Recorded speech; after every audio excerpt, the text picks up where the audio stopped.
আমরাই তো তাকে এই দায়িত্ব সবাই মিলে দিয়েছি, তিনি তো জোর করে নেননি আমাদের কাছ থেকে। আজকে পরিবর্তনের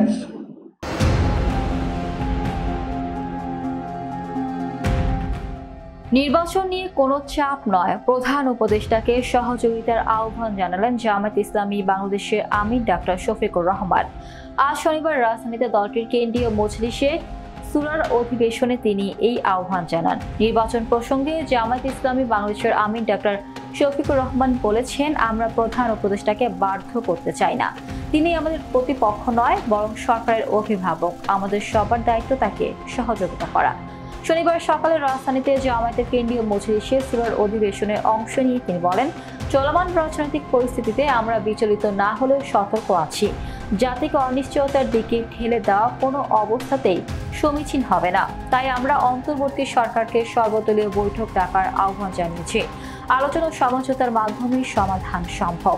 তিনি বলেন, অতীতে নির্বাচনের নামে তামাশা হয়েছে, ভোটের অধিকার কেড়ে নেওয়া হয়েছে। এবার এমন নির্বাচন চাই যেখানে জনমতের প্রতিফলন থাকবে।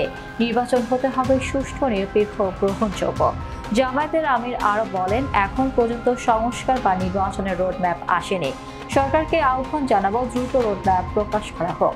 চট্টগ্রাম বন্দর মানবিক করিডোর ইস্যুতে তিনি বলেন, এই বিষয়ে জাতীয় নিরাপত্তা জড়িত। হুট করে কোনো সিদ্ধান্ত নেওয়া যাবে না। রাজনৈতিক দল ও নিরাপত্তা বিশ্লেষকদের সঙ্গে আলোচনা করেই সিদ্ধান্ত নেওয়া উচিত, কিংবা এই সিদ্ধান্ত নির্বাচিত সরকারের উপর ছেড়ে দিতে হবে। সেনাবাহিনীর প্রসঙ্গে তিনি বলেন, কারো কোনো বিতর্কিত কর্মকাণ্ডের কারণে যেন সেনাবাহিনী বিতর্কিত না হয়।